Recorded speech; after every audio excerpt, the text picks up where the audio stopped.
Muy buenas noches, bienvenidos a la mesa de análisis político del Heraldo TV. Soy Salvador García Soto y a nombre de mi compañero Maximiliano Espejel, titular de este espacio, le doy esta noche la bienvenida a esta mesa de análisis y debate en donde vamos a analizar un tema de lo más importante. Ayer se cumplió uno de los temores más grandes del gobierno de López Obrador, después de que el canciller Marcelo Ebrard, muy confiado, dijera que no es posible declarar a los cárteles como grupos terroristas. Ayer el presidente Donald Trump confirmó que desde hace 90 días analiza esta posible declaración. El que sean declarados como grupos terroristas, los cárteles del narcotráfico mexicano, implica una serie de acciones, incluso que Estados Unidos pudiera entrar con sus fuerzas armadas y policiales a nuestro país, al territorio de México, a combatir a los narcoterroristas. Pero ¿cómo llegamos a esto? Esto no se generó de manera espontánea. Le presento una crónica de cómo se vino armando lo que hoy Donald Trump tiene como una amenaza en tiempos electorales, en tiempos de debilidad también, porque está siendo sometido a un juicio político, a un impeachment en el Congreso de los Estados Unidos, y saca esta carta: los cárteles mexicanos como terroristas. Mi compañero Eric Alcántara nos cuenta cómo se gestó y cómo llegamos a este momento.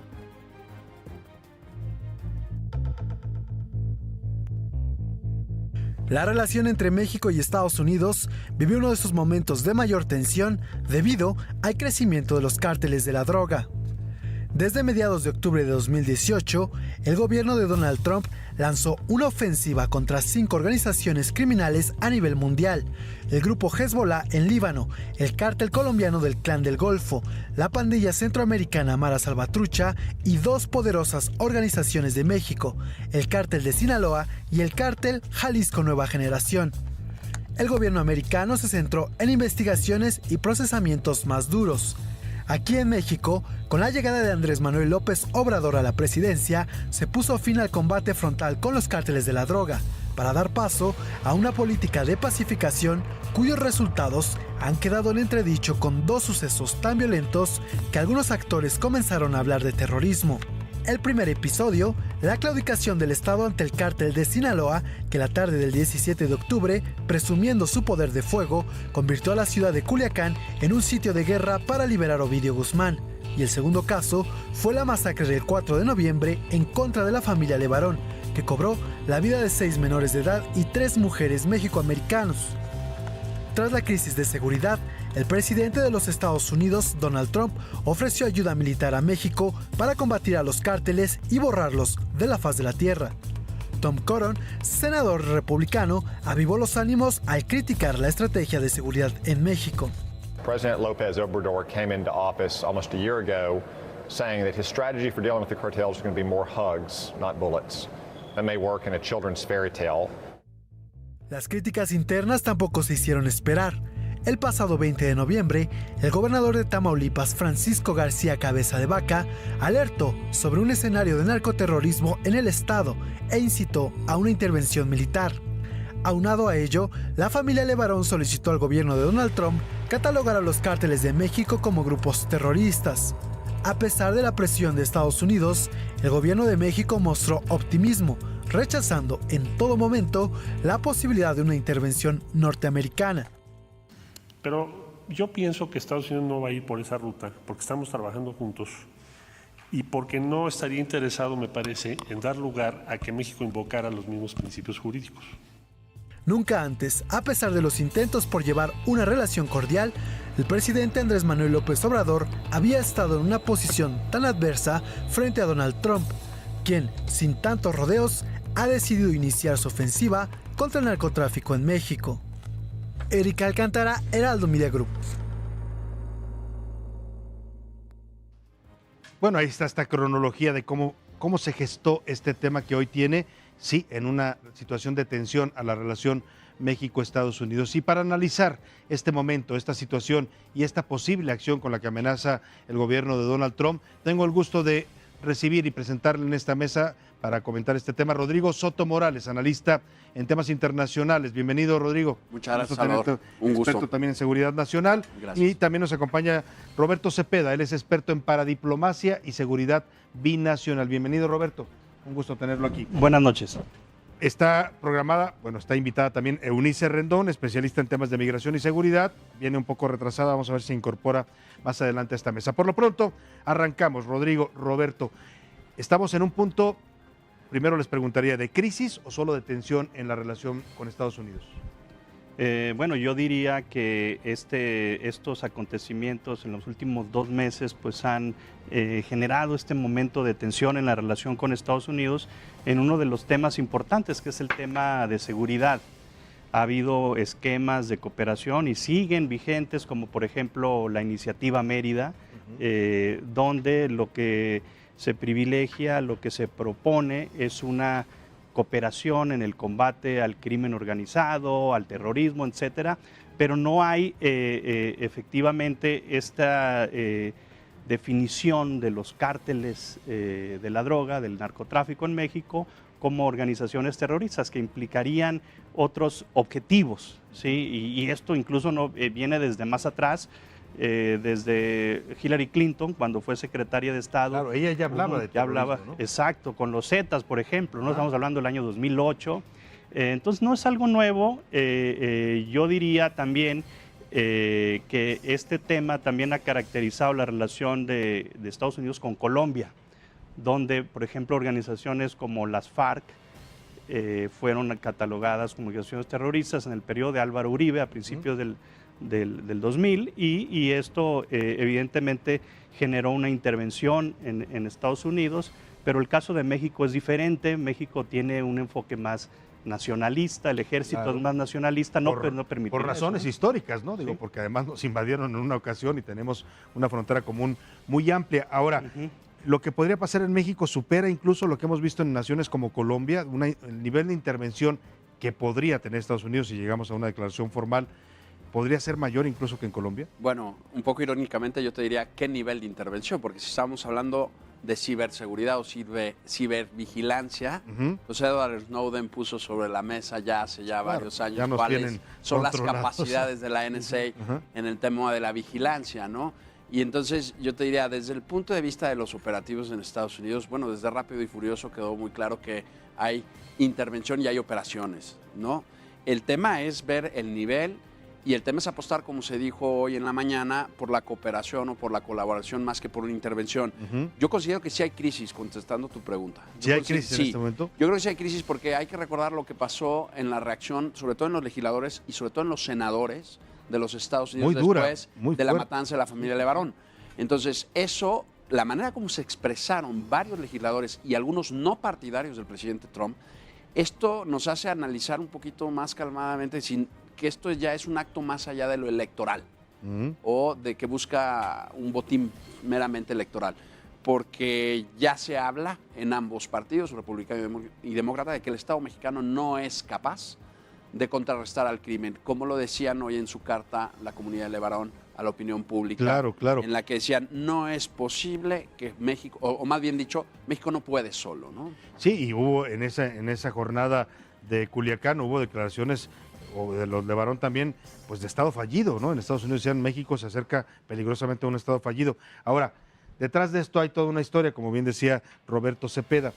Está 2 sexenios anteriores de estrategias fallidas contra el narcotráfico y está 1 año de lo que va del gobierno de López Obrador, donde efectivamente se genera la percepción, con lo que hay como estrategia hoy, que no sabemos exactamente cuál es, pero se genera la percepción de que México no está pudiendo controlar a estos grupos. Se les ve muy sueltos, se les ve hacer cosas que decía hace unos días que platicamos Javier Oliva, también experto en estos temas, antes no pasaban, ¿no? Todo esto que hemos estado viendo.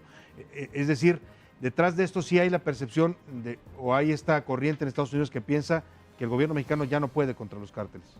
Bueno, efectivamente yo creo que se ha simplificado la estrategia del presidente López Obrador en el sentido de abrazos, no balazos. Yo creo que después, como lo señala Salvador, de los últimos 2 sexenios, donde vimos una espiral de la violencia del 2007 al 2011, luego vimos un declive, y a partir del 2014 otra vez a un aumento del número de homicidios dolosos y vinculados al crimen organizado. Esta estrategia promovida por Estados Unidos, la Kingpin Strategy, que es el descabezamiento de los cárteles, el decomiso de drogas, etcétera, entre otras acciones, pues lo único que hacía era limitarse a la renovación de las élites del crimen organizado, ¿no? Capturaban a un capo de la droga y llegaba otro y eso generaba más violencia. Entonces, lo que yo percibo en la estrategia de López Obrador, pues es un cambio de paradigma, irse más a las raíces de lo que se genera, al origen, cómo están siendo reclutados estos jóvenes, los famosos ninis, darles más oportunidades educativas, laborales, trabajar más en la prevención, en fin. Pero lo que yo sí percibo es una falta de coordinación. No ha terminado de cuajar esto de la Guardia Nacional, que yo también lo entiendo, porque lo que había antes era una falta de coordinación. Y al querer integrarse todas estas diversas fuerzas de seguridad, del Ejército, la Policía Federal, era generar un mando único. Y yo creo que es una buena estrategia.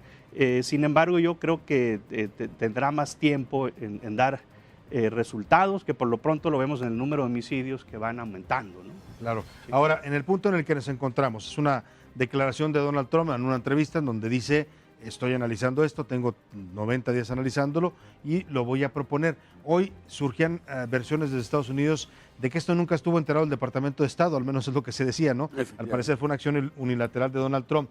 ¿Qué tan real es que pueda llegar a esta declaración y qué proceso tendría que seguir?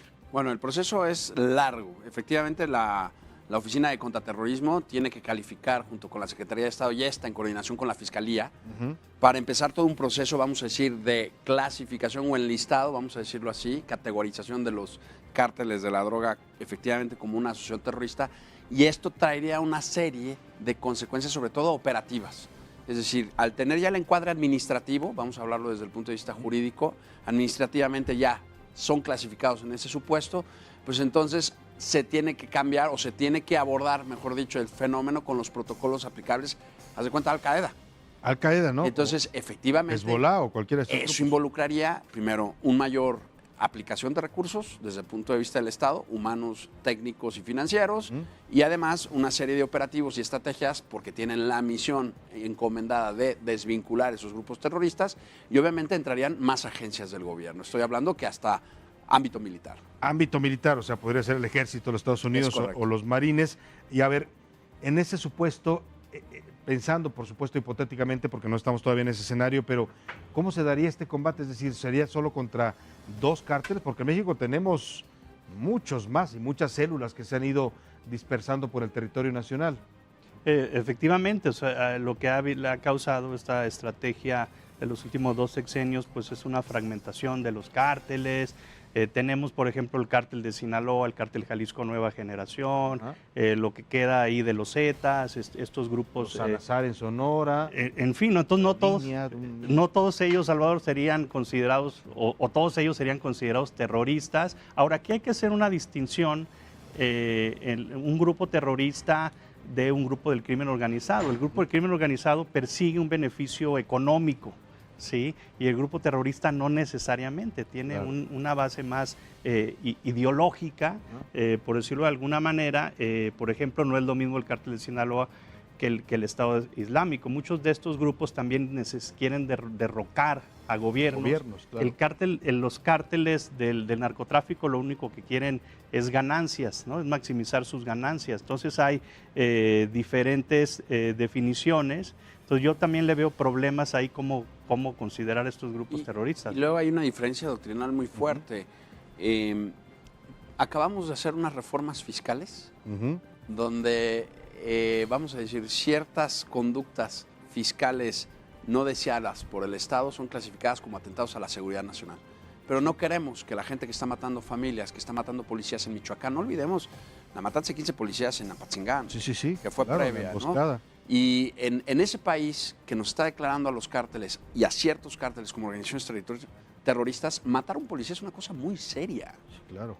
Y no hemos visto la respuesta del Estado mexicano por la matanza de policías. Y el gobernador de Michoacán en ese momento, yo me acuerdo cuando dio la rueda de prensa, cómo pedía ayuda a la federación.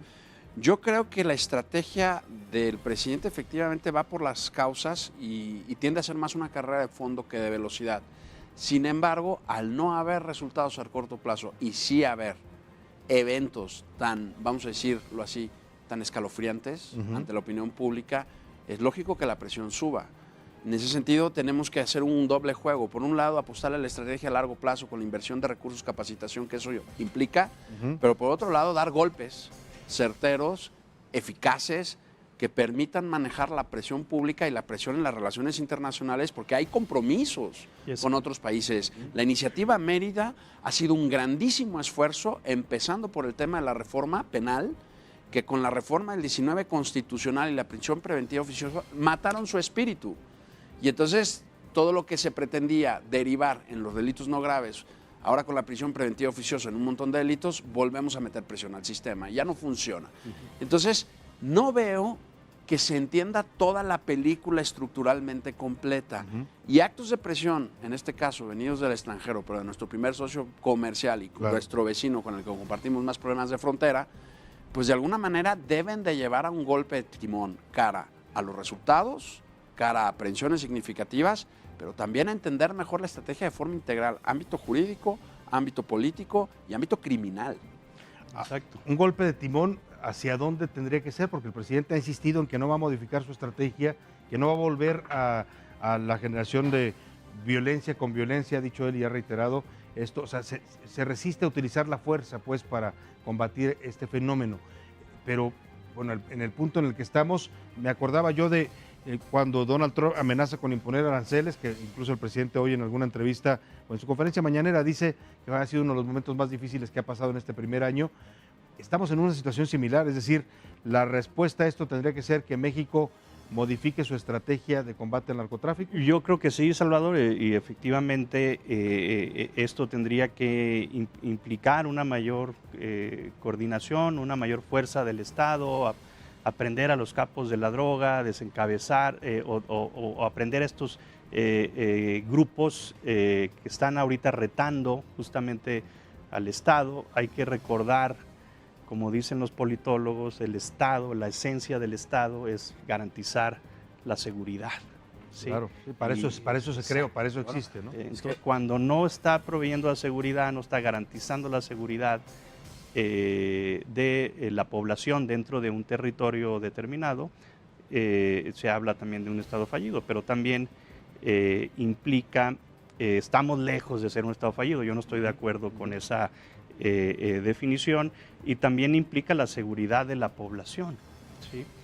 Probablemente lo que llevó a este fallido operativo fue eso, ¿no? En Culiacán, ¿no? Fue garantizar la seguridad de la población, que también es un objetivo del Estado, pero yo sí siento que para responder todo este cuestionamiento lo que intentamos es mayor cooperación con Estados Unidos. Claro. Ahora, México es un aliado, un socio estratégico de Estados Unidos en el tema migratorio, por ejemplo. Claro. Si Estados Unidos interviene, vamos a ir a este escenario hipotético, pues está también generando fricciones con un aliado económico y estratégico, que no creo que sea el caso, ¿no? O sea, eso es lo grave de este tema, ¿no? Que si llega a ocurrir, no solo va a impactar, que es lo más delicado en este momento, el tema de la soberanía, ¿no? El que pudiera intervenir una fuerza extranjera en nuestro país, incluso sin consultar al gobierno mexicano, ¿no? Deslegitima a quien ejerce el poder.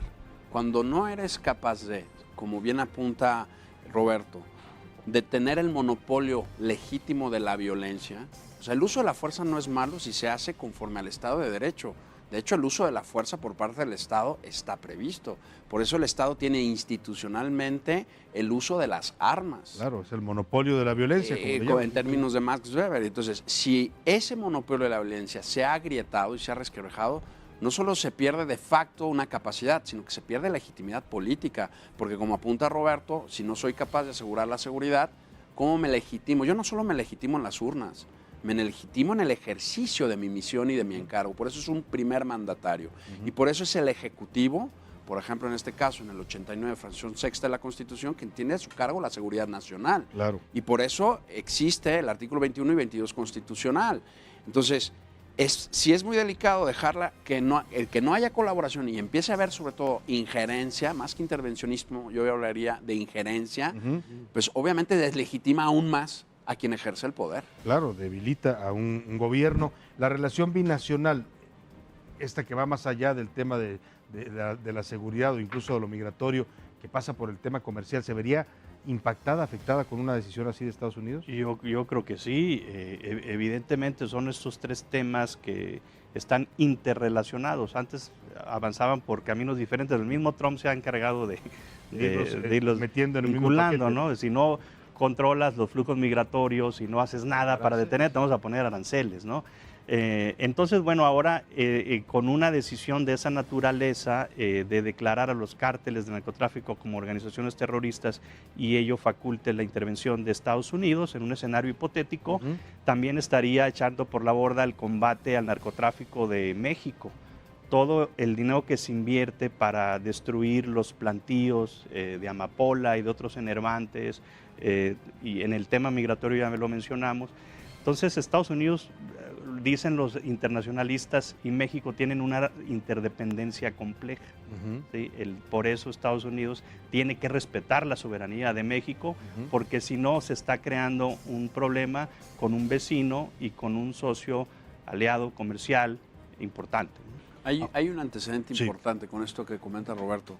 No olvidemos que salió a la luz que previo a lo ocurrido el 17 de octubre en Culiacán, hubo una misión de la DEA con esta colaboración institucional que hoy se vuelve a pedir, y que hubo una petición de extradición previa al operativo. Y dijeron nosotros, bueno, la lectura que yo hago, sin tener información de primera mano, o lo que vimos todos en los medios, es nosotros nos encargamos. Y no hubo el resultado esperado, y que al parecer era el resultado prometido. Entonces, pues en ese sentido, también tenemos que ser como muy realistas y decir, ok, ¿qué tipo de... ahora el gobierno mexicano, y como decía, por ejemplo, ayer Javier, tiene que dar el primer paso y proponer alternativas de colaboración cara a los resultados. Claro, porque ya el discurso ahí está, el presidente dice, cooperación sí, intervencionismo no, pero bueno, ¿por dónde la cooperación? Y el tema migratorio podría arrojar luz a lo que puede pasar, porque bueno, también el enfoque hacia el tema migratorio del gobierno de López Obrador era muy diferente, ¿no? Luego cuando el gobierno de Estados Unidos presiona, cambian la estrategia. ¿No? Ahora, podría suceder lo mismo en el tema del combate al narcotráfico. O sea, es curioso. ¿Es de ese tamaño el momento? ¿Podría obligar al presidente a hacer otro viraje como el... Bueno, es que es muy curioso, como apunta Roberto, me dejas, cómo Donald Trump se ha expresado del presidente López Obrador. Siempre es un hombre maravilloso, es un caballero, es un gran presidente, tal. Con Enrique Peña Nieto nunca lo hizo.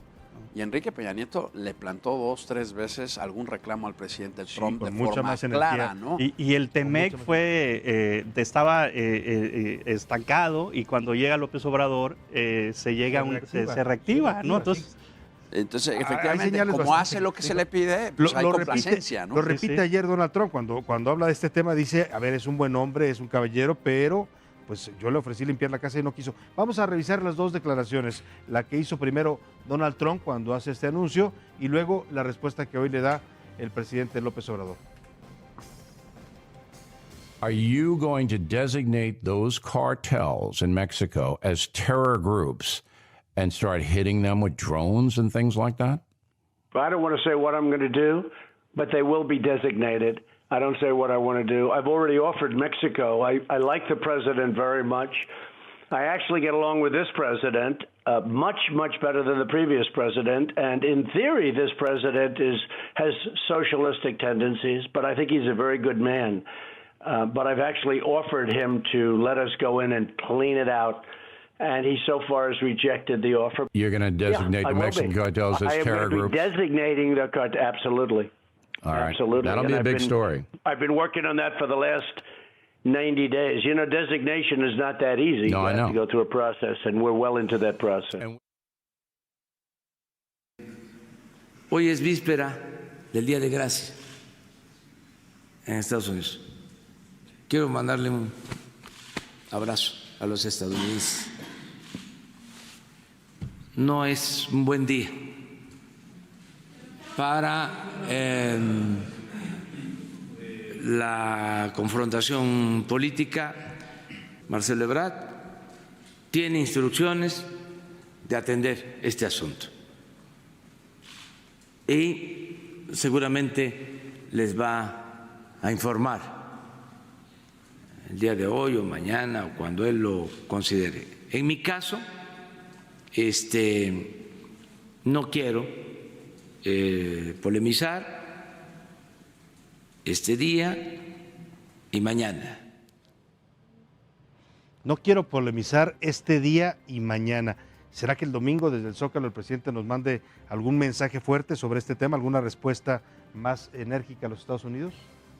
Podría ser, podría ser el caso, ¿no? Porque le gusta verse rodeado por las masas, le gusta. Y además sería el foro adecuado, ¿no? Estar en su salsa para soltarse un poco el pelo en declaraciones. A ver, la estrategia, y esto nos lleva a la estrategia con la que López Obrador ha encarado la relación particularmente con Donald Trump, ¿no? Que es una relación complicada, ya decías tú, Rodrigo. Peña Nieto sí tuvo algunos escarceos más directos, ¿no? Tampoco le funcionaron mucho, pero el que el presidente haya constantemente rehuido entrar en una confrontación con Trump, lo vuelve a hacer hoy, es una buena estrategia, porque hay quienes dicen, es correcto, no está respondiendo a los arranques de un hombre como Donald Trump. Yo creo que es correcto, no hay que engancharse con el discurso del presidente Trump, que por cierto está enfrentando problemas domésticos internos, como la posibilidad del impeachment, de un juicio político. Entonces quiere tener también distraída o a su base electoral, ya está a punto de arrancar, ¿no?, la campaña presidencial.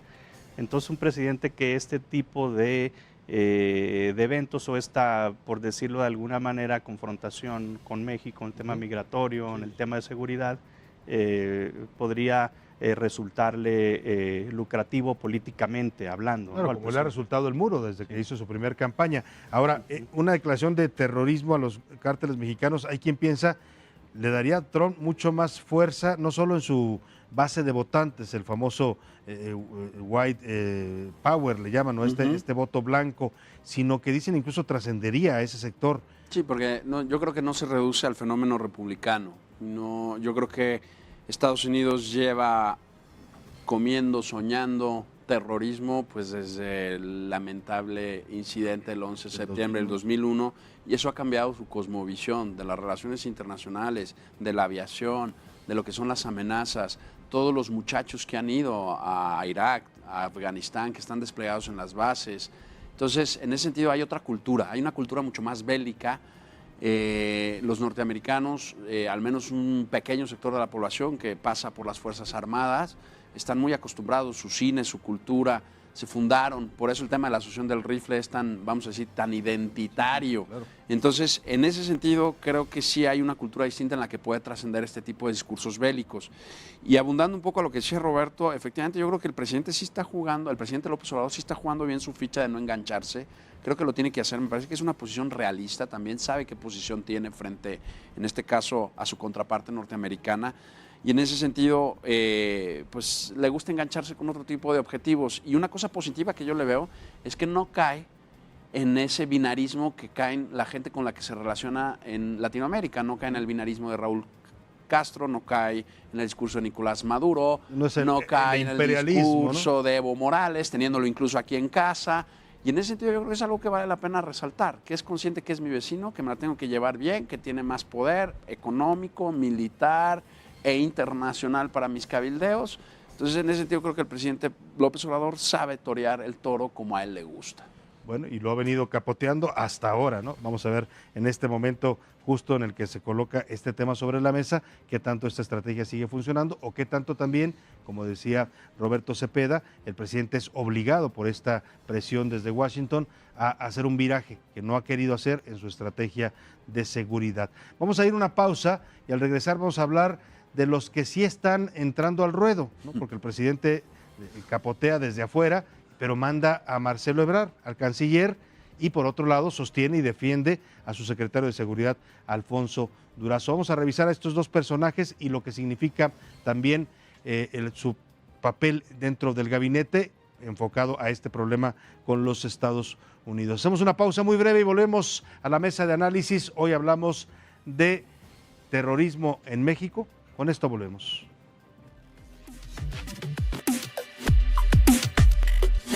Este mes revolucionario harás lo que sea por estrenar un Volkswagen. Llévate un Jetta 2019 desde 291,990 pesos con mensualidades de 2,999 pesos. Volkswagen. Desde muy pequeña supe que la música me acompañaría toda la vida.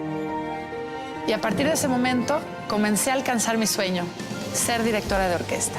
Tomar buenas decisiones es importante. Por eso, para tomar decisiones de inversión, elijo a Sura. Es el administrador de activos no bancarios más grande de Latinoamérica. Quienes toman buenas decisiones eligen un experto en inversiones. Inversiones Sura, tu próxima buena decisión.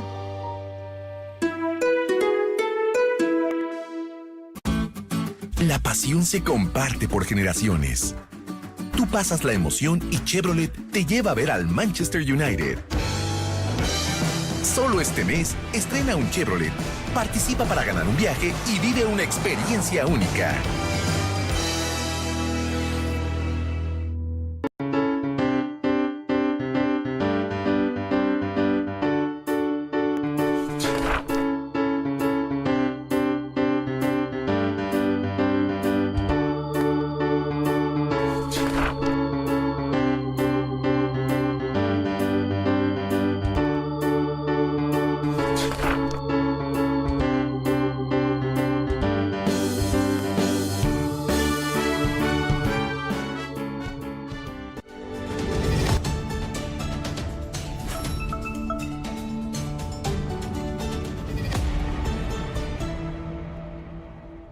Trae tu nómina y líbrate de que te quiten hasta la camisa los cajeros de otros bancos.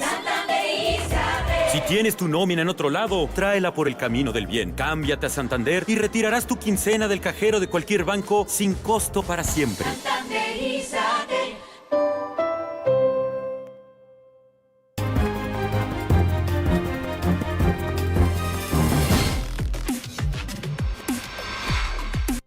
Yo en lo personal, y asumo la responsabilidad de lo que voy a decir, considero que para poder restablecer el orden, la paz y el Estado de Derecho y combatir a los delincuentes, se tiene que utilizar todos los instrumentos que tenga al alcance el Estado mexicano.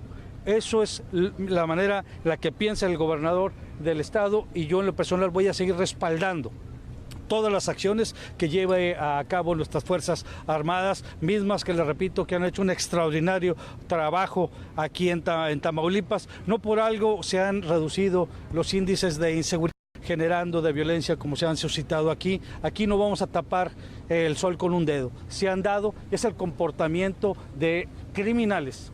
De alguna manera provocar el caos, el pánico, la inseguridad, a través de todo promoviendo y el terror. Su comportamiento, pues es un comportamiento de narcoterrorismo. Es un tema muy delicado que está viendo y se tiene que actuar en consecuencia. Esa es la actitud que estará asumiendo. Participación en tribuna para hacer dos posicionamientos claros. El primero, ponerle las cosas por su nombre. Lo que pasó en Nuevo Laredo hace unos días se llama narcoterrorismo. El haber utilizado escudos humanos, gente inocente de la sociedad civil para inhibir la acción de la autoridad, eso no es otra cosa más que terrorismo. A ver, veíamos estas dos declaraciones que además fueron muy coincidentes. Una primero el gobernador de Tamaulipas, Francisco García Cabeza de Vaca, mandatario panista, que la semana pasada pone este tema sobre la mesa. Yo no sé si sea casualidad o no, o si el señor traía información del otro lado de la frontera. Además hay un dato, él es ciudadano estadounidense también, tiene la doble nacionalidad, él nació en Brownsville, Texas, y tiene también la nacionalidad mexicana. Y luego el otro fue el diputado Gerardo Peña, panista del Congreso Local de Tamaulipas, que retoma lo dicho por el gobernador y dice sí, lo que está pasando aquí en Nuevo Laredo es narcoterrorismo. A ver, se incorpora a esta mesa y le doy la bienvenida a Eunice Rendón, especialista en temas de migración y seguridad. Bienvenida. Muchas gracias. Aquí, Eunice. A ver, empezamos contigo, estas dos declaraciones y ya hemos comentado los temas de definiciones de terrorismo, narcotráfico, las diferencias entre uno y otro, pero ahora que se habla de narcoterrorismo, ¿sería algo diferente a lo que conocemos como definición tradicional entre el crimen organizado y el terrorismo?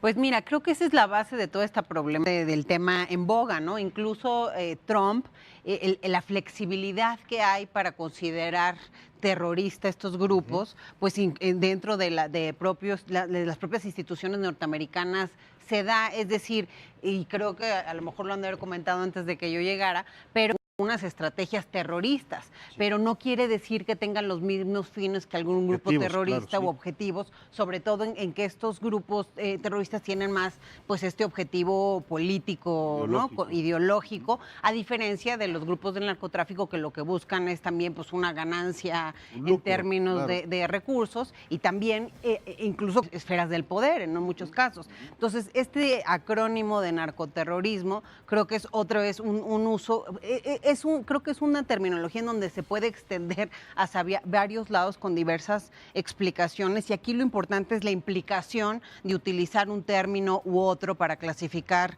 estos grupos, ¿no? Ahora, llama la atención que se utilice desde México también ya, ¿no? Porque esto empezó, decíamos, con Hillary Clinton en 2008 allá en Estados Unidos, lo retoman muchos senadores republicanos después de los sucesos de Culiacán y de la masacre de la familia Levarón, pero estamos hablando ya de políticos mexicanos, claro, son opositores, pero tiene otra connotación que lo digan aquí, ¿no? Exacto. Y en la frontera, ¿no? Y hay una fragmentación de las estrategias de seguridad y bueno, lo que queda en evidencia y en los últimos 2 sexenios, pues ha sido esta fragmentación o esta división entre el gobierno central y los gobiernos no centrales, subnacionales, en el sentido de cooperar o intercambiar información. Entonces, de repente también se vuelve un tema político, ¿no? El tema de seguridad.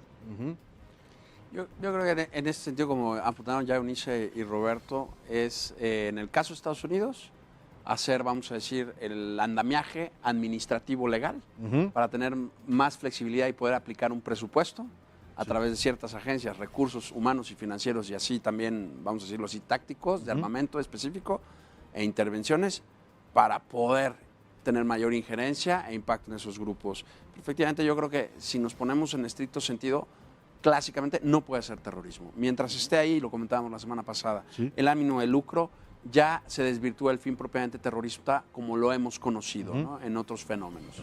Ahora, antes de irnos a la pausa, les proponía yo entrar al análisis de, vemos al presidente López Obrador, y le doy un poco de contexto a Eunice para esta parte, diciendo hoy no voy a entrar en la confrontación, ya le di instrucciones a Marcelo Ebrard, él se va a encargar, él les va a estar informando de lo que se está haciendo en este tema en específico, y proponía yo el papel de Marcelo Ebrard, que está prácticamente llevando no solo la relación bilateral, sino también temas de seguridad, de migración. Decías tú, Rodrigo, en la pausa, luego dicen que en estas veces lo mejor pasa cuando está uno en pausa, pero decías, Marcelo Ebrard está haciendo de la Secretaría de Relaciones Exteriores casi un departamento de Estado, a ese nivel lo está colocando. Pues es que las funciones que está desempeñando en estos 11 meses de gobierno, Marcelo Ebrard, se parecen mucho a las que hace Mike Pompeo.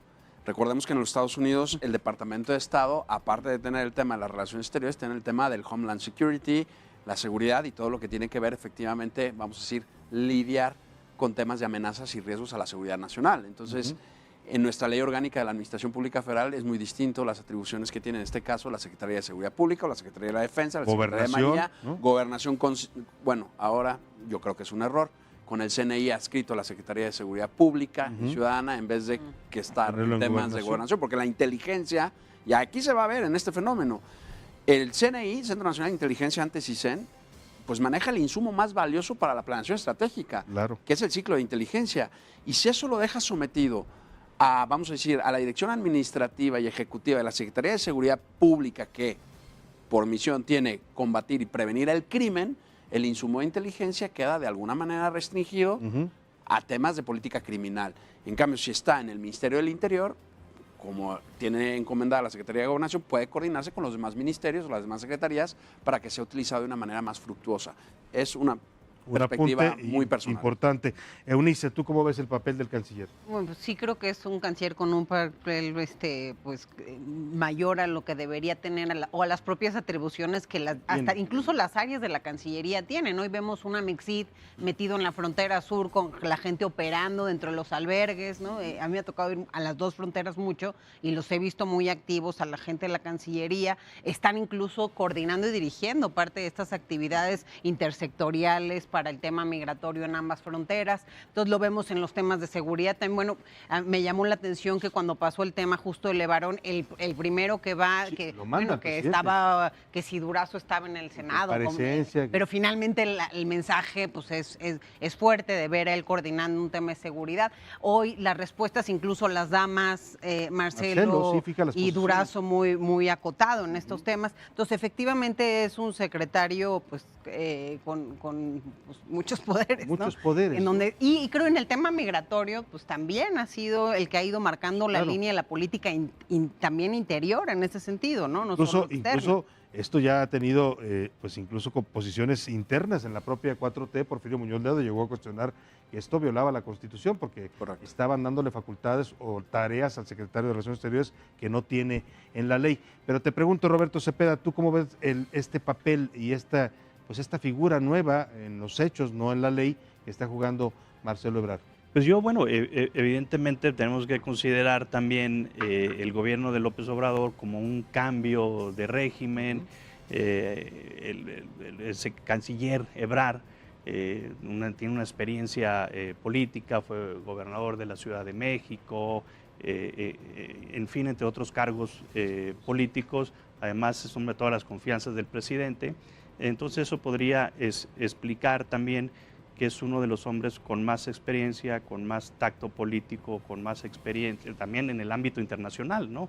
Él promovió la internacionalización de la Ciudad de México, entonces tiene también este roce internacional que le permite enfocarse en esos objetivos, y por lo pronto el tema de la amenaza de los aranceles, a finales de mayo, principios de junio. Otro tema también que abarca el tema comercial. Que pues creo que fue una negociación exitosa, ¿no? Entonces, ahora el tema migratorio, pues ya también ahí nos pusieron ahí en la Guardia Nacional a detener. Está volviendo el comandante de la unidad antibombas, ¿no? Bueno, y quizá ante la debilidad de otros miembros del gabinete, a eso también iba. hay que decirlo. Eso deja muy bien parado a Marcelo Ebrard, sin duda. Tiene una mejor imagen que los demás. Capacidades, de su imagen, de su experiencia.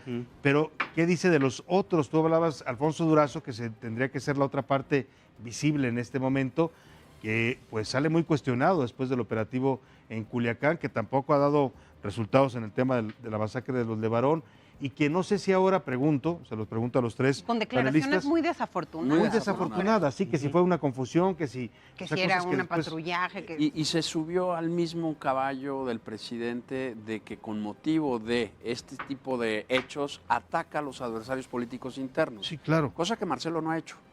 Marcelo se ha mantenido con su, vamos a decirlo, con su perfil profesional y desactiva las bombas que le encomiendan, pero no se ha enganchado, vamos a decirlo así, en esas diatribas con los adversarios políticos internos, sino que se ha enfocado, pues eso, a cuidar su imagen y hacer también, lo que le pide el presidente, exactamente, que es todas estas funciones. Mi pregunta iba enfocada, ¿es Alfonso Durazo el secretario de Seguridad que necesita no solo el gobierno de López Obrador, sino el país en esta coyuntura? Si hablamos hace un rato de que tal vez la presión de Donald Trump nos va a llevar a hacer un viraje en la estrategia de seguridad, ¿es el secretario adecuado después de todo lo que ha pasado? Pues yo creo que ha sido muy cuestionado, evidentemente lo que sucedió en Culiacán, ahora la familia Levarón. Entonces, como lo decíamos hace algunos momentos, pues surge un golpe de timón, un cambio, ¿no?, en la estrategia de seguridad, y esto yo estoy hablando de semanas o meses donde tendrá que hacerse, porque sí, efectivamente, uno de los temas que no ha sido afrontado de manera exitosa, no ha habido, por ejemplo, en el tema de los homicidios dolosos, vemos un aumento de tal manera que lo que va de 2019 ha sido el periodo más violento desde que se están registrando estas estadísticas de 1997, ¿no? Entonces, mientras estos indicadores... Que viene en tendencia también ahí, ¿no? O sea, sí, ya venía la... Pero que no sumando a la pregunta y sumando a lo que dice Roberto, yo preguntaría, a lo mejor la manera de contestar tu pregunta directamente es, pues está a pocas semanas de no serlo. De no ser el adecuado. O sea, si no hay resultados contundentes, porque ya llevamos 11 meses y lo que ha pasado es muy grave y las comparaciones son odiosas, pero pasa lo de Culiacán y a los pocos días el operativo de la Unión de Tepito, con un cambio de secretario de Seguridad en la Ciudad de México que deja sobre la mesa un impacto o una imagen muy clara de cuando la jefa de gobierno cambia a su secretario de Seguridad Pública y el que sigue en relativamente poco tiempo tiene un golpe desde el punto de vista operativo tan exitoso que después jurídicamente, tristemente... No fue exitoso, ¿no? Eso yo no lo consideraría como un golpe exitoso. Yo creo que las aprehensiones, y como dicen... me parece muy bueno el secretario, pero colaborando además con la Marina. Sí. Ajá. Planeando muy bien la operación en una hora, sin disparar un solo balazo y sin el impacto mediático, pero vamos a decir 27 o 30, no me acuerdo ahorita los números de detenidos, que después jurídicamente, efectivamente, fue un fracaso. Por un error por un error literalmente en la declaración de los policías. Eso fue la falla. Pero el aspecto táctico operacional creo que queda muy en evidencia, ¿no? A ver. Y yo pondría otra cosa sobre la mesa. No nada más es Alfonso Durazo. Creo que aquí lo que está fallando, además de desde mi perspectiva, falta una claridad en esa estrategia, incluso con el propio dicho del presidente. El presidente ha dicho hasta el cansancio, hay que ir a las causas. Yo no veo ninguna estrategia de prevención, que son los temas que, bueno, en los que yo me he dedicado más. No veo con claridad una estrategia de prevención. ¿El apoyo y las becas no bastan? No basta porque tú necesitas también focalizar en aquellos con mayor riesgo de delinquir. En fin, sí se requiere un poquito de estrategia y tiros de precisión que no veo en ningún lado. Y por el otro lado, no solo es Alfonso Durazo. Al final, bueno, él tiene un perfil político, etcétera. Pudiera él estar ahí, no lo sé. Pero creo que el resultado que hemos visto tiene que ver también con los nombramientos alrededor de Alfonso Durazo. Es decir, hoy tenemos una Secretaría de Seguridad Ciudadana, de Protección Ciudadana. Y Protección Ciudadana, en donde vemos que ninguno de los perfiles tiene experiencia en seguridad previa, ninguno de los subsecretarios, hay políticos por todas partes, pero en realidad las cabezas del tema del secuestro, en donde tú le busques, en realidad no hay perfiles con una experiencia previa, y si en un tema necesitas mucha experiencia, creo que es en seguridad y no podemos permitir que se politice ese tema. Sobre todo si se va a dar un marco de colaboración, como se anunció esta mañana, que es una colaboración interinstitucional de ámbito internacional. Porque eso va a acabar pasando sí o sí por lo que está apareciendo. Entonces necesitas ahí unos perfiles, vamos a decir, con ciertas capacidades y habilidades que hagan que la colaboración fluya. Exacto. Claro. Y que además no te agarren también tu agenda, que ese es el otro riesgo, que terminemos llevando las prioridades. Yo escribí un artículo hace como un año de que pues el mayor riesgo que yo veía es que en temas de seguridad terminábamos llevando la agenda de Estados Unidos y prácticamente estamos sobre eso, atrapando migrantes en la frontera sur, viendo ahora terroristas, o sea, entonces creo que México tiene ya problemas muy graves de seguridad que tiene que fijar sus propias prioridades en el tema y estrategias. Claro. Y si nos vamos ya a guiar por lo que nos va estableciendo Estados Unidos, pues realmente creo que es un riesgo. Sí, al final del día, pues esta coyuntura permite un replanteamiento de las estrategias de seguridad sobre estos temas que se les denominan problemas globales, ¿no? Porque no son, por más que cambie la estrategia de un gobierno en el ámbito doméstico nacional, pues hay una corresponsabilidad de Estados Unidos, ¿no? En el tema del narcotráfico, pues ellos demandan, si los gringos no consumieran tanta droga, las armas, entonces hay un tema de corresponsabilidad. Al final del día, ¿esto a qué nos lleva? Que estos problemas transnacionales requieren cooperación, una cooperación, yo diría, más allá de bilateral, regional, ¿sí? Igual en el tema migratorio, lo que yo diría ahí que el acuerdo migratorio fue impuesto a México y lo que se necesita es un tipo de negociación más incluyente que comprenda a los países de Centroamérica y que llegue a un consenso, ¿no? Y esto también tendrá que venir en seguridad, cooperación sí, intervención no. Ahora, cooperación sí, intervención no, es la frase del presidente. Pero me suena lo que estoy escuchando, a ver, un viraje en la estrategia para meter más fuerza en el combate a los grupos de narcotráfico y mayor cooperación de Estados Unidos. Estoy escuchando el gobierno de Felipe Calderón, o sea, los gringos entraron con todo, la DEA organizaba operativos a los que mandaba a la Marina y por otro lado había una estrategia de choque contra el narcotráfico. No sé si el presidente López Obrador quiera volver a eso. No, que sea, sí, la cooperación es la clave, pero con diferentes acciones. con diferentes acciones. Ese es el reto, encontrar otras formas de cooperación distintas. Y creo que con ciertos controles también para evitar el intervencionismo extremo, es decir, y creo que ese es el gran punto de llamarlos o no grupos terroristas, es trasladar un tema de seguridad pública y convertirlo en un tema de seguridad nacional, y eso tiene implicaciones muy importantes. Además de que, como ya se decía aquí, eso que es lo que hace Estados Unidos, flexibilizar incluso los mecanismos, por ejemplo, para el uso de inteligencia, para la intervención en comunicaciones, etcétera, porque al ser clasificados como terroristas hay mucho más... Se abre todo un abanico, ¿no? Pues sí, permisividad en ese sentido. Entonces creo que ahí el cuidado es el cómo. Sin duda, pues México siempre ha colaborado con Estados Unidos, más en los temas de seguridad. Claro, con Felipe Calderón se da pues de una forma muy intrínseca y con una colaboración, incluso con recursos. Mérida nunca tuvo tantos recursos como en la época de Calderón. Claro. Sin embargo, sí hay en otros aspectos en donde creo que esta colaboración no solamente ha sido útil, sino es necesaria, ¿no? A ver, para aterrizar, a manera de conclusión, ¿cuál es el escenario que están viendo?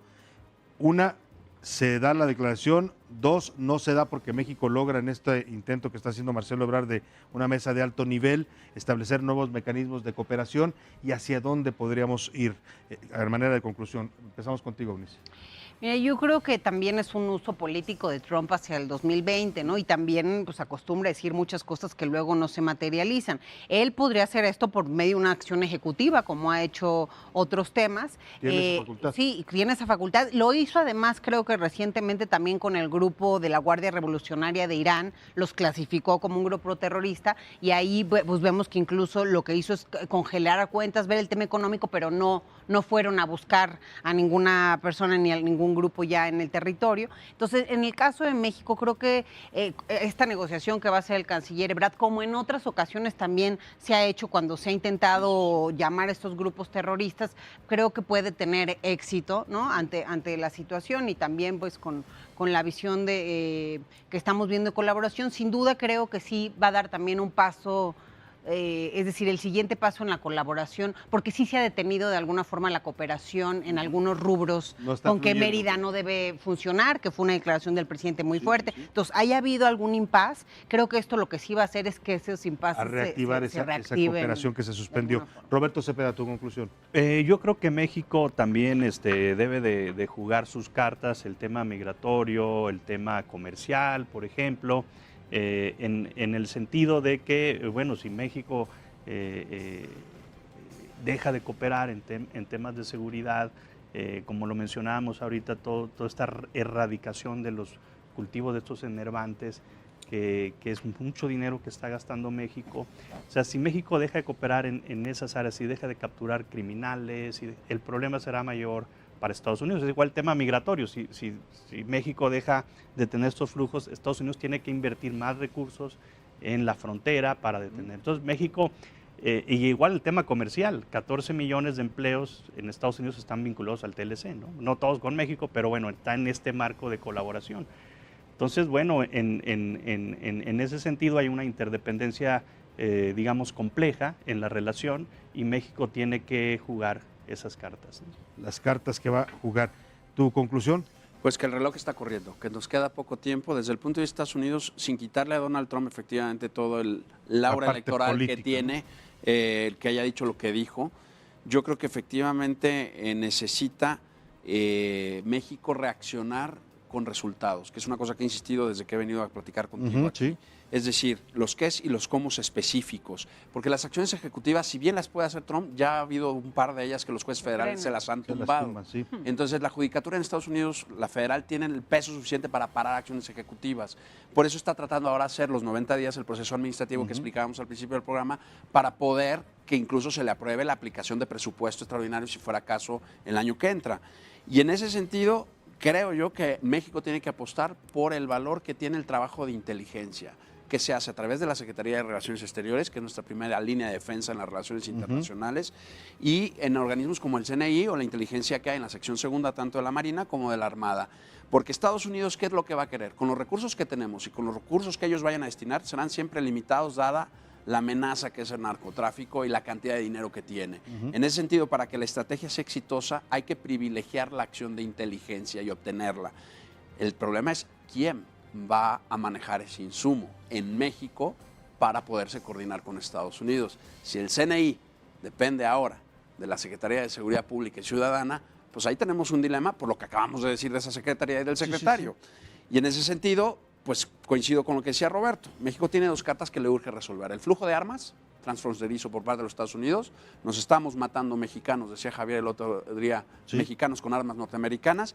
Y por último, cuanto antes en la parte económica, aprobar el Tratado de Libre Comercio, el TEMEC. Y el tema migratorio, ¿no? Que además el tema migratorio y un TEMEC que ya no sé si va a alcanzar a salir antes del viernes, que es la fecha límite. Bueno, pues sin duda temas interesantes que van a impactar la relación.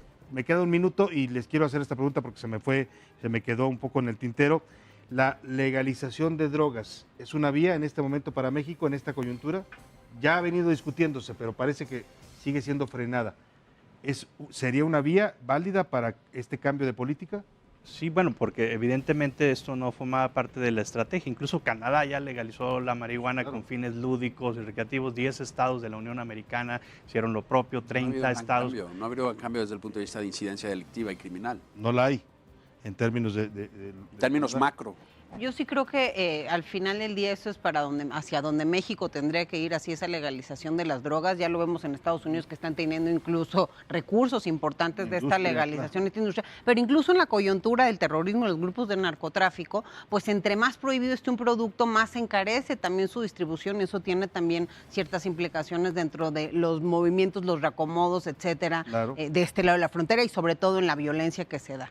Bueno, dicho esto, pues concluimos esta mesa de análisis político. Le agradezco mucho a nuestros tres especialistas esta noche. Eunice Rendón, especialista en temas de migración y seguridad. Gracias, un gusto tenerte aquí. También a Roberto Cepeda, experto en paradiplomacia y seguridad binacional. Roberto, gracias. Un placer. Y Rodrigo Soto Morales, analista en temas internacionales, experto también en seguridad nacional. Gracias por estar aquí a los tres. Esto ha sido todo, lo esperamos mañana en punto de las 9 de la noche con otra mesa de análisis político aquí en el Heraldo TV. Que pase una excelente noche, descanse, hasta mañana.